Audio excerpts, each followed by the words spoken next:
പാലക്കാട് ജില്ലയിൽ വിവിധ പ്രദേശങ്ങളിലായി hepatitis A മഞ്ഞപ്പിത്തം റിപ്പോർട്ട് ചെയ്യപ്പെടുന്നതിനാൽ ജനങ്ങൾ ജാഗ്രത പാലിക്കണമെന്ന് ജില്ലാ മെഡിക്കൽ ഓഫീസർ അറിയിച്ചു. ഉത്സവങ്ങൾ, മറ്റ് ആഘോഷ പരിപാടികൾ എന്നിവയിലും മഞ്ഞപ്പിത്തം വരാതിരിക്കാൻ ശ്രദ്ധിക്കണമെന്നും നിർദ്ദേശം നൽകി.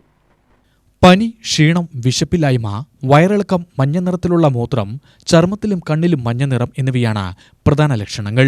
രോഗബാധിതനായ ഒരാളുടെ മലം മൂലം മലിനമായ ജലത്തിലൂടെയും ആഹാരത്തിലൂടെയും രോഗിയുമായി അടുത്ത സമ്പർക്കം പുലർത്തുന്നതിലൂടെയുമാണ് ഈ രോഗം പകരുന്നത്. ലക്ഷണങ്ങൾ നോക്കി ലാബ് പരിശോധനയിലൂടെയാണ് മഞ്ഞപ്പിത്ത രോഗം സ്ഥിരീകരിക്കുന്നത്. രോഗം സ്ഥിരീകരിച്ചയാളും രോഗലക്ഷണങ്ങൾ ഉള്ളവരും മറ്റുള്ളവരുമായി അടുത്ത് ഇടപഴകുന്നത് ഒഴിവാക്കണം. രോഗപകർച്ച തടയുക. രോഗം പൂർണ്ണമായി മാറുന്നതുവരെ 2 ആഴ്ചക്കാലം വിശ്രമിക്കേണ്ടതാണ്. കഠിനമായ ശാരീരിക പ്രവർത്തനങ്ങൾ ചെയ്യുന്നത് ഒഴിവാക്കേണ്ടതാണ്. രോഗബാധിതരായവർ ഭക്ഷണം പാകം ചെയ്യാതിരിക്കുക, ഭക്ഷണം പങ്കുവയ്ക്കാതിരിക്കുക, രോഗി ഉപയോഗിച്ച പാത്രങ്ങൾ, തുണി എന്നിവ മറ്റുള്ളവർ ഉപയോഗിക്കാതിരിക്കുക, ഇത്തരം വസ്തുക്കൾ അണുനശീകരണം നടത്തിയതിനു ശേഷം മാത്രം ഉപയോഗിക്കുക, രോഗി കൂടുതലായി ഉപയോഗിക്കുന്ന മുറികളും പ്രതലങ്ങളും അണുനശീകരണം നടത്തേണ്ടതാണ്. ഛർദിയുണ്ടെങ്കിൽ ശൗചാലയത്തിൽ തന്നെ നിർമ്മാർജ്ജനം ചെയ്യുക. മഞ്ഞപ്പിത്തം മൂലമുള്ള പനി മാറുന്നതിനായി ഡോക്ടറുടെ നിർദ്ദേശമില്ലാതെ പാരസെറ്റമോൾ ഗുളിക കഴിക്കാതിരിക്കുക. പൊതുസ്ഥലങ്ങളിൽ മലമൂത്ര വിസർജനം നടത്താതിരിക്കണം.